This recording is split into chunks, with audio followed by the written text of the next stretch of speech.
What's up mga ka-Big Bites?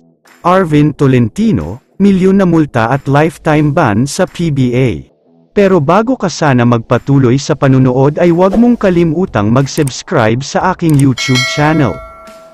Bago ang mabigat na balita tungkol kay Arvin Tolentino, pag-usapan lang muna natin sandali ang tungkol sa playoffs. Tinalo na ng Phoenix Fuel Masters ang Meralco Bolts, kaya naman official na silang makakapasok sa semifinals. Kumpleto na ang mga semifinalist, Magnolia kontra sa Phoenix at Barangay Ginebra laban naman sa San Miguel Beermen.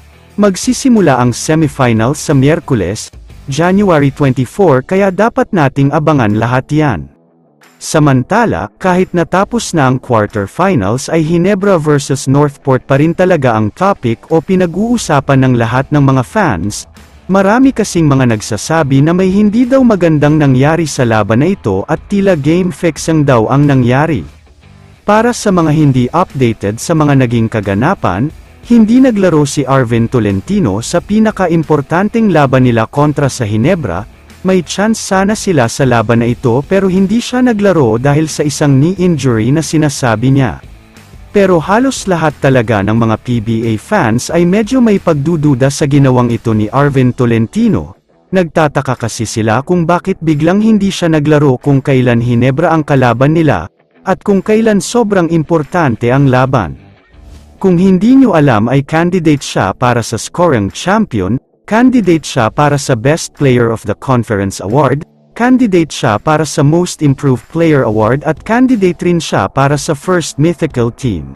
Kaya naman napapaisip ang lahat ng mga fans, na kung naglaro lang sana itong si Arvin Tolentino para sa Northport, baka nagkaroon pa sila ng malaking chance para talunin ang Ginebra at makapwersa sana ng do-or-die game. Kaya naman ayon sa mga reports, may mga nagpadala daw ng mensahe kay Commissioner Willie Marcial tungkol sa kaso na ito. Kaya naman gagawa daw agad ng aksyon ang PBA tungkol dito at ipapatawag nga daw nila mismo sa PBA office si Arvin. Masinsina na pag-uusap daw ang mangyayari sa pagitan ni Commissioner Willie Marcial at Arvin Tolentino.